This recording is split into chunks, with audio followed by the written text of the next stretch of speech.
दुनिया पर एक घना सन्नाटा छाया हुआ है। हर गली, हर सड़क, हर घर वीरान है। कभी जो जीवन से चहकती थी, वे गलियां अब मौत के साए में डूबी हुई हैं। दुनिया को एक भयानक वायरस ने अपनी चपेट में ले लिया है, जिसने मनुष्यों को चंद मिनटों में वहशी, खतरनाक और असाधारण क्षमताओं वाले ज़ॉम्बीज़ में बदल दिया है। ये कोई साधारण ज़ॉम्बी नहीं है। कुछ इतनी तेजी से दौड़ सकते हैं कि उड़ते हुए हवाई जहाज को भी पकड़ लें। कुछ इतने चालाक हैं कि इंसानों से भी आगे की सोच रखते हैं, और कुछ तो कई किलोमीटर दूर से अपने शिकार को सूंघ कर ढूंढ सकते हैं। इसी खौफनाक माहौल में दुनिया के हर कोने से चीखें उठ रही हैं। हर घर में दहशत है। लेकिन इस तबाही के बीच दो लोग, एक लड़की अबीगैल और उसके रक्षक जैक, अभी भी जीवित हैं। क्या वे जीवित रह पाएंगे? यही कहानी है आज की, जिसमें डर, जिजीविषा और मानवीय जज्बे का अद्भुत संगम है। कहानी की शुरुआत होती है एक छोटे लड़के से, जो अपने कमरे में बैठकर टीवी पर कार्टून देख रहा है। अचानक टीवी की स्क्रीन पर एक इमरजेंसी ब्रॉडकास्ट आ जाती है। चेहरों की मुस्कानें एक पल में गायब हो जाती हैं। टीवी पर बताया जाता है कि एक जानलेवा वायरस फैल चुका है, जिससे लोग कुछ ही मिनटों में भयानक ज़ॉम्बी बन जाते हैं। वायरस इतनी तेजी से फैल रहा है कि शायद ही कोई जगह इसकी गिरफ्त से बची हो। प्रत्येक व्यक्ति को सलाह दी जाती है कि तुरंत किसी सुरक्षित जगह पर शरण ले। लड़का घबराकर अपनी बहन के साथ ऊपर जाता है। तभी अचानक ऊपर के कमरे से अजीब सी आवाज आती है। दोनों सहम जाते हैं, पर पता चलता है कि वह तो उनकी बड़ी बहन की शरारत थी। वे माँ के कमरे में जाते हैं, जहाँ माँ बेहद परेशान है। वह अपने पति को, जो कि एक पायलट हैं, कॉल करती हैं और उन्हें सब कुछ बताती हैं। पायलट पिता फोन पर बच्चों और पत्नी को समझाते हैं कि वायरस हर जगह फैल चुका है। उन्हें अब और इंतजार नहीं करना चाहिए।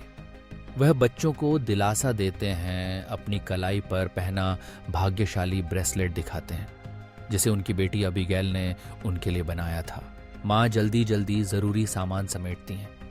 तभी बाहर से चीखें सुनाई देती हैं। वह दोनों बच्चों को लेकर घर से भागने लगती हैं। जैसे ही वे गाड़ी तक पहुंचते हैं, अचानक एक ज़ॉम्बी उनकी माँ पर हमला कर देता है। अबीगैल डर के मारे गाड़ी के नीचे छुप जाती है और अपनी आंखों के सामने अपनी माँ और छोटे भाई को ज़ॉम्बीज़ का शिकार होते देखती है। वह खुद को किसी तरह छुपा लेती है। ज़ॉम्बी उसकी ओर ध्यान नहीं देता और चला जाता है। डरी सहमी अबीगैल अपनी माँ को भी ज़ॉम्बी में बदलता देखती है, जो अब अपनी ही बेटी पर झपटने लगती है। लेकिन इससे पहले कि वह हमला करे, फरिश्ता नामक एक अंकल वहां आकर अबीगैल की मां को मार देते हैं और अबीगैल को बचा लेते हैं। थोड़ी देर बाद अबीगैल का छोटा भाई भी ज़ॉम्बी बन जाता है। फरिश्ता अंकल उसे अबीगैल से दूर रहने को कहते हैं, उसके कान बंद कराते हैं और फिर अपने छोटे भाई को भी मार देते हैं। 10 साल बीत जाते हैं। वायरस ने पूरी सभ्यता को नष्ट कर दिया है। रोशनी से चमकती रही महानगरों की इमारतें अब खंडहर बन चुकी हैं। बचे हैं तो सिर्फ 2 लोग, जैक और अबीगैल। अबीगैल अब बड़ी हो चुकी है और जैक ने उसे ज़ॉम्बीज़ से लड़ना, जीवित रहना और हर खतरे का सामना करना सिखा दिया है। जैक उसके लिए पिता समान बन गया है। लेकिन वर्षों की तन्हाई में अबीगैल का दिल इंसानी साथ के लिए तरसता है। जैक को भीड़ और लोगों से दूर रहना ही बेहतर लगता है। एक रात जब दोनों जंगल के कैंप में सो रहे होते हैं, जैक को अजीब सी आवाज़ सुनाई देती है। वह बाहर निकलकर देखता है और तभी उस पर एक ज़ॉम्बी हमला कर देता है। जैक गोली चलाकर उसे मार देता है। दोनों जानते हैं कि ज़ॉम्बीज़ कभी अकेले नहीं आते, उनका झुंड होता है रहे। इसलिए वे तेजी से सामान समेटते हैं और घोड़ों पर निकल पड़ते हैं। रास्ते में उन्हें एक उलटी पड़ी जीप दिखती है, जिसमें कोई व्यक्ति ज़ॉम्बीज़ से बचने की कोशिश कर रहा होता है। जैक अबीगैल को मौका देता है कि वह खुद अपने प्रशिक्षण की परीक्षा ले। अबीगैल गोली चलाती है, जिससे ज़ॉम्बी तो मर जाता है, लेकिन उस आदमी को भी चोट लग जाती है। जैक गुस्से में आ जाता है। वे दोनों उस घायल व्यक्ति के पास जाते हैं, लेकिन वह मर चुका होता है। जैक उसका काम तमाम कर देता है ताकि वह ज़ॉम्बी न बन जाए। वे उसके सामान से ज़रूरी चीज़ें उठा लेते हैं, लेकिन तभी उस व्यक्ति के साथ ही वहां आ जाते हैं और दोनों को घेर लेते हैं। माहौल तनावपूर्ण हो जाता है, लेकिन एक गर्भवती महिला अपने साथियों से दोनों को छोड़ देने की गुहार लगाती है। तभी दूर जंगल में से ज़ॉम्बीज़ के झुंड की आवाज़ें आनी शुरू हो जाती हैं। वे इतने तेजी से आते हैं कि किसी को भागने का मौका नहीं मिलता। हथियारों से लैस होने के बावजूद ज़ॉम्बीज़ की तादाद बहुत ज़्यादा होती है। एक एक करके कई लोग मारे जाते हैं या ज़ॉम्बी के काटने से संक्रमित हो जाते हैं। आखिरकार केवल 4 लोग बचते हैं, जैक, अबीगैल, गर्भवती महिला और उसका पति। वे कार में बैठकर भाग जाते हैं। रास्ते में पता चलता है कि ये दंपत्ति शिपटाउन नामक एक सुरक्षित कॉलोनी की तलाश में थे, जहां इंसान आज भी सुरक्षित और सुविधाजनक जीवन जी रहे हैं। अबीगैल की आंखों में उम्मीद की चमक आ जाती है। जैक को इस बात पर यकीन नहीं होता, क्योंकि उसने इतने वर्षों में ऐसी कोई जगह नहीं देखी। अचानक उनकी कार खराब हो जाती है। महिला का पति डेविड बताता है कि वह मैकेनिक है, लेकिन औजार न होने के कारण वह कार नहीं बना सकता। अब ये चारों कई किलोमीटर पैदल चलते हैं और एक सुनसान सोसाइटी में रात बिताने का फैसला करते हैं। ऊंची ऊंची इमारतें अब वीरान हैं, लेकिन भीतर शांति है। आग जलाकर वे खाना बनाते हैं। अबीगैल शिपटाउन के बारे में बातें करती है, जिससे उसकी उम्मीदें और बढ़ जाती हैं। जैक बाहर सुरक्षा के इंतजाम करता है। वह चाहता है कि सुबह होते ही वे दोनों अलग हो जाएं, लेकिन अबीगैल को यह मंजूर नहीं। वह कहती है कि हमें मिलकर चलना चाहिए, लेकिन जैक अपने फैसले पर अड़ा है। सुबह होते ही जम्बीज का एक झुंड उनकी ओर बढ़ता है। जैक की बिछाई जाल में कई फंस जाते हैं, लेकिन खतरा अभी खत्म नहीं हुआ। वे जानते हैं कि अब उन्हें आगे बढ़ना ही होगा। अबीगैल को याद आता है कि पास ही एक एयरपोर्ट है, जहां उसके पिता काम करते थे। शायद वहां कोई हवाई जहाज मिल जाए, जिससे वे शिपटाउन पहुंच सकें। जैक को यह खतरनाक लगता है, लेकिन अबीगैल के अनुरोध पर वे वहां पहुंचते हैं। एयरपोर्ट पहुंचकर देखते हैं, सन्नाटा है, कोई जहाज नहीं बचा। जैक निराश होकर कहता है, मैंने कहा था ना, यहां कुछ नहीं मिलेगा। उम्मीद की ये आखिरी किरण भी बुझती सी लगती है, लेकिन कहानी यहीं खत्म नहीं होती। आसमान में बादल गहरे हो रहे हैं। जमीन पर डर और जिजीविशा की इस लड़ाई में अबीगैल और जैक के कदम वहीं नहीं रुकते, क्योंकि जिनके भीतर उम्मीद बाकी हो, उनके लिए हर अंत एक नई शुरुआत है। जब वे छोटे गैरेज तक पहुंचे, वहां पहुंचते ही जैसे ही दरवाजा खोला, उनकी किस्मत ने उनका साथ दिया। गैरेज के भीतर एक छोटा सा हवाई जहाज रखा मिला। उसे देखकर सभी के चेहरे पर उम्मीद की रोशनी लौट आई। अब उन्हें शिपटाउन तक जल्दी पहुंचने का रास्ता मिल गया था, परंतु उस हवाई जहाज को बरसों से उड़ाया नहीं गया था। डेविड, जो कि एक मिस्त्री था, बोला, इसे ठीक करना होगा, ज्यादा समय नहीं लगेगा, बस 10-15 मिनट में इसे दुरुस्त कर दूंगा। डेविड जहाज की मरम्मत में लग गया, जबकि जैक और एबिगेल एयरपोर्ट पर कुछ जरूरी चीजें तलाशने लगे। डेविड दूरबीन से देख रहा था कि दूर से बड़ी संख्या में जंबी उनकी ओर बढ़ रहे हैं। वे तेजी से हवाई जहाज तक पहुंच सकते थे। डेविड दौड़ता हुआ वापस आया और दोनों को चेताया, हमें जल्दी से जल्दी जहाज उड़ाना होगा, वरना हम जिंदा नहीं बचेंगे। एबिगेल जल्दी से पायलट की सीट पर बैठ गई। वहां उसने पायलट की किताबें देखीं और अपने पिता से सीखी हुई बातें याद करने लगी। उसके पिता एक पायलट थे और वही उसकी मदद कर सकते थे। जैक ने बंदूक उठाई और ज़ॉम्बियों को रोकने की कोशिश करने लगा। एबिगेल ने किसी तरह जहाज स्टार्ट कर लिया, लेकिन देर हो चुकी थी। तेज दौड़ते ज़ॉम्बी दरवाजे तक पहुंच चुके थे। उनमें से एक ने जहाज के दरवाजे तक पहुंचकर हमला भी कर दिया, लेकिन जैक ने उसे गोली मारकर जहाज को मुक्त किया। एबिगेल ने जहाज का नियंत्रण समझ लिया और आखिरकार वे तीनों जहाज को हवा में ले गए। जहाज के उड़ते ही सबके चेहरे पर खुशी लौट आई, क्योंकि अब शिपटाउन दूर नहीं था। लेकिन यह खुशी ज्यादा देर टिक न सकी। कुछ दूर जाते ही इंजन से धुआं निकलने लगा। पिछले 10 सालों से जहाज ने हवा नहीं छुई थी। इंजन ज्यादा देर तक नहीं टिक पाया और फट गया। जहाज नीचे गिरने लगा। जैक ने सूझबूझ से उसे नजदीकी पेड़ों पर क्रैश लैंड कराया। सभी को हल्की फुल्की चोटें आईं, लेकिन उनकी जान बच गई। अब जहाज बेकार हो चुका था। आगे का सफर पैदल ही तय करना था। काफी दूरी पैदल चलने के बाद वे एक सुनसान रेलवे स्टेशन पहुंचे। रात हो चुकी थी।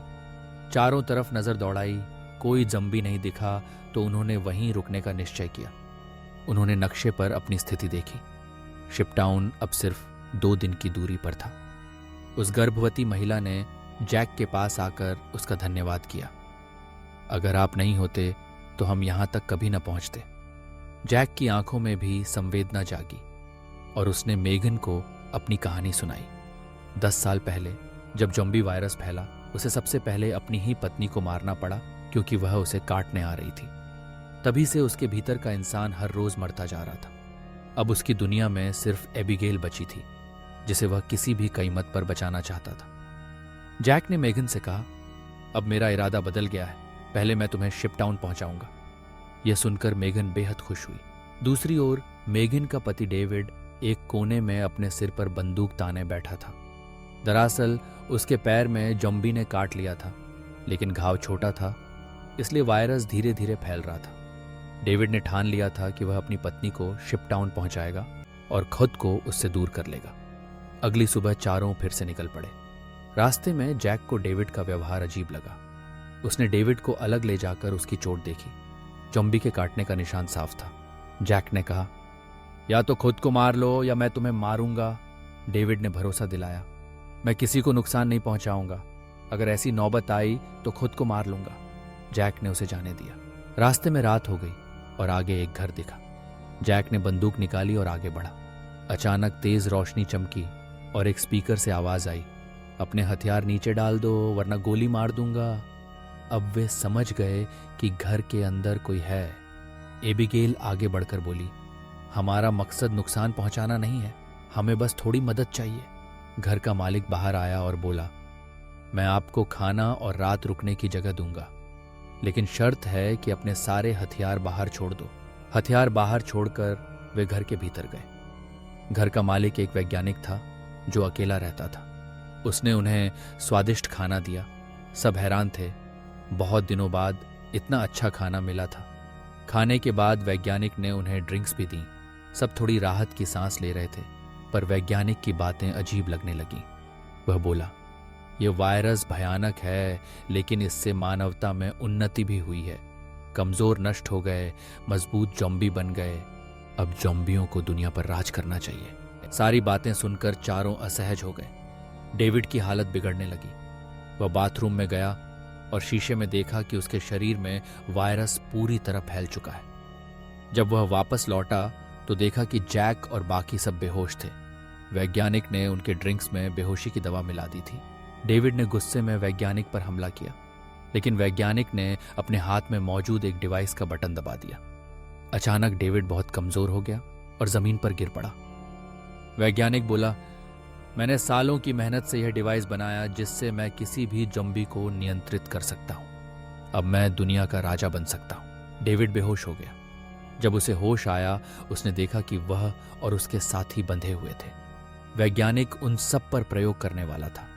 तभी वैज्ञानिक बोला, क्या तुम मेरी पत्नी से मिलना चाहोगे? उसने अपनी पत्नी को, जो अब एक ज़ॉम्बी थी, पिंजरे में कैद कर रखा था।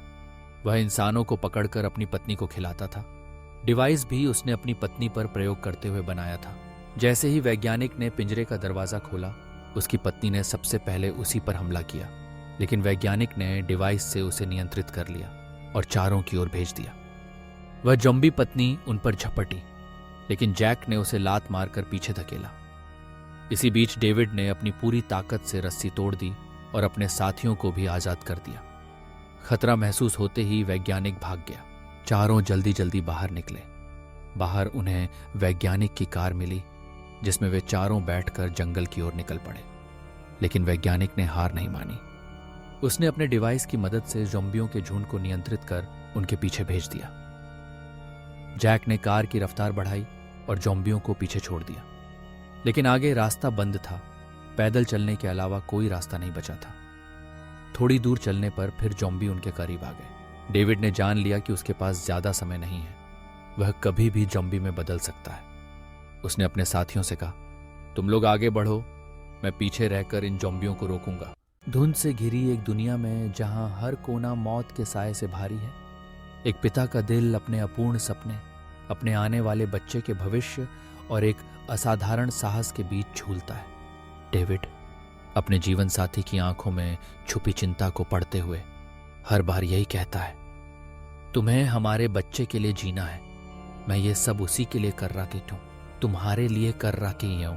यही भाव उसे बार बार मौत के मुंह में ले जाता है, जहां वह ज़ॉम्बियों की उस न खत्म होने वाली भीड़ से जूझता है, जिनके सिर पर मौत के घने बादल मंडरा रहे हैं। यह संघर्ष आसान नहीं था। ज़ॉम्बी बार बार डेविड और उसके साथियों का रास्ता रोकते हैं। वह अपने प्राणों की बाजी लगाकर अपने परिवार और साथियों को उन भयानक जीवों से दूर ले जाता है। उम्मीद करता है कि शायद इस बार सब बच निकलेंगे, लेकिन किस्मत को कुछ और ही मंजूर था। एक ज़ॉम्बी अचानक हमला करता है और डेविड इस दुनिया को अलविदा कह जाता है। पर उसकी मौत व्यर्थ नहीं जाती। उसकी बहादुरी और बलिदान से जैक और मेगन को आगे बढ़ने की हिम्मत मिलती है। जैक अपने कंधों पर अब 2 जिंदगियों की जिम्मेदारी लिए मेगन को गोद लेता है और एबिगेल के साथ एक सुरक्षित मानव बस्ती की ओर बढ़ता है। उनके पीछे ज़ॉम्बियों की भीड़ लगी है और हर कदम पर मौत का डर। बस्ती के ऊंचे टावर पर तैनात 2 गार्ड्स उन्हें देख लेते हैं। वे स्नाइपर गन से ज़ॉम्बियों पर गोलियां बरसाते हैं और जैक, मेगन और एबिगेल को एक नाव भेजकर सुरक्षित अंदर बुला लेते हैं। पानी के रास्ते के कारण ज़ॉम्बी उनका पीछा नहीं कर पाते। दूसरी ओर मेगन की डिलीवरी का समय आ चुका है और उसकी हालत गंभीर है। सौभाग्य से बस्ती में डॉक्टर और अस्पताल की सुविधा है। अगली सुबह हर ओर पानी से घिरे बड़े बड़े जहाज़ों को जोड़कर बनी ये बस्ती शिप टाउन एक नई उम्मीद की तरह नजर आती है। पर जैक की आंखों में अब भी बेचैनी है। वह आगे बढ़ने की सोचता है, लेकिन एबिगेल को यह जगह भाते जाती है। इतने सारे लोगों के बीच संगीत, नृत्य और हंसी से सजी ये दुनिया उसे अपने पुराने दिनों की याद दिलाती है। जैक और एबिगेल इसी बात पर बहस करते हैं, रुकना है या चल देना है। तभी डॉक्टर आकर खबर देता है कि मेगन ने एक बेटी को जन्म दिया है, लेकिन अत्यधिक रक्तस्राव के कारण उसकी जान बचना मुश्किल है। जैक टूट जाता है, लेकिन वो अपनी बेटी की जिम्मेदारी उठाने का वादा करता है, वैसे ही जैसे उसने मेगन से किया था। इसके बाद एबिगेल बस्ती में एक आकर्षक लड़के से मिलती है। दोनों के बीच दोस्ती गहराती है। नई नई उम्मीदों और सपनों के बीच एबिगेल को लगता है कि शायद जिंदगी फिर से मुस्कुरा सकती है। पर एक दिन वह उस लड़के को चोरी छुपे एक केबिन में जाते देखती है। जिज्ञासा उसे भी अंदर ले जाती है, जहां वह देखती है कि केबिन तारों, बमों और एक वायरलेस स्विच से भरा पड़ा है। लड़का बताता है कि पूरे शिपटाउन के नीचे बम लगाए गए हैं, ताकि कभी खतरा आने पर लोग सुरक्षित निकल सकें और बस्ती को उड़ा दिया जाए। दोनों को अंदाजा नहीं था कि यह दिन इतनी जल्दी आ जाएगा। इसी बीच एक रहस्यमयी वैज्ञानिक बस्ती में आता है। उसके पास एक डिवाइस है जिससे वह ज़ॉम्बियों के राजा ब्लैकफेस ज़ॉम्बी किंग को नियंत्रित कर सकता है। उसकी योजना है कि वह ज़ॉम्बियों की मदद से इस दुनिया पर राज करे। वह डिवाइस का इस्तेमाल करता है और ज़ॉम्बियों की भीड़ पानी में उतरकर शिपटाउन पर हमला बोल देती है। लोग हैरान, परेशान और डरे हुए हैं। हर ओर चीख पुकार मच जाती है। जैक को जब हमले की खबर मिलती है तो वह एबिगेल की तलाश में निकल पड़ता है। ज़ॉम्बियों से जूझते हुए वह आखिरकार उसे ढूंढ निकालता है। दूसरी ओर वैज्ञानिक एबिगेल पर हमला करता है, जिससे वह गिर जाती है। जैक गुस्से में आकर वैज्ञानिक पर टूट पड़ता है, लेकिन उसे एहसास होता है कि सीधा मुकाबला बेकार है। वह चालाकी से वैज्ञानिक का डिवाइस छीन लेता है और उसे दीवार पर पटक कर तोड़ देता है। डिवाइस के टूटते ही ज़ॉम्बियों पर वैज्ञानिक का नियंत्रण खत्म हो जाता है और वे उसी पर टूट पड़ते हैं। वैज्ञानिक की मौत हो जाती है। शिपटाउन में पहले से ही एक गुप्त सुरंग बनाई गई थी। बचे हुए लोग उस सुरंग के रास्ते नदी के दूसरी ओर निकल जाते हैं। जब बॉम्ब एक्टिवेट करने का वक्त आता है तो हैंडसम लड़का एबिगेल को बचाने के लिए रुक जाता है और बटन नहीं दबाता। जैक और एबिगेल दौड़ते हुए बाहर निकलने की कोशिश करते हैं। तभी ज़ॉम्बी किंग एबिगेल को पकड़ लेता है, लेकिन जैक डंडे से उस पर वार करता है। इसी झड़प में एबिगेल की नज़र ज़ॉम्बी किंग के हाथ पर बंधे एक पुराने ब्रेसलेट पर जाती है। वही ब्रेसलेट जो उसने बचपन में अपने पिता के लिए बनाया था। उसे झटका लगता है ज़ॉम्बी किंग उसका पिता है, लेकिन अब वह इंसान नहीं रहा। अचानक हैंडसम लड़का दौड़कर आता है, दोनों को खींचकर बाहर निकालता है और रिमोट का बटन दबा देता है। धमाके के साथ शिपटाउन राख में बदल जाता है, लेकिन ज़ॉम्बी किंग इस विस्फोट में भी बच जाता है। जैक और एबिगेल के लिए अब भागने के अलावा कोई रास्ता नहीं बचता। ज़ॉम्बी किंग यानी एबिगेल के पिता उनका पीछा करता है। जैक कमजोर पड़ने लगता है तो एबिगेल बंदूक उठाती है। उसे पता है कि सामने उसका पिता है, जिसने कभी उसे प्यार किया था, लेकिन अगर उसने गोली नहीं चलाई तो वह सबको मार डालेगा। भारी मन से, कांपते हाथों से वह गोली चला देती है। ज़ॉम्बी किंग, उसके पिता, अब हमेशा के लिए शांत हो जाते हैं। अब बची है सिर्फ एक उम्मीद, एक नई शुरुआत। जैक और एबिगेल बाकी बचे लोगों के साथ एक निर्जन समुद्र तट पर पहुंचते हैं। वहां वे नए जीवन, नए समाज और नई सभ्यता की नींव रखने का फैसला करते हैं। मौत, डर और नुकसान के बीच भी मानवता की लौ फिर से जल उठती है। एक नई सुबह, एक नई उम्मीद के साथ। यही है एक असाधारण साहस, त्याग और मानव जिजीविषा की कहानी।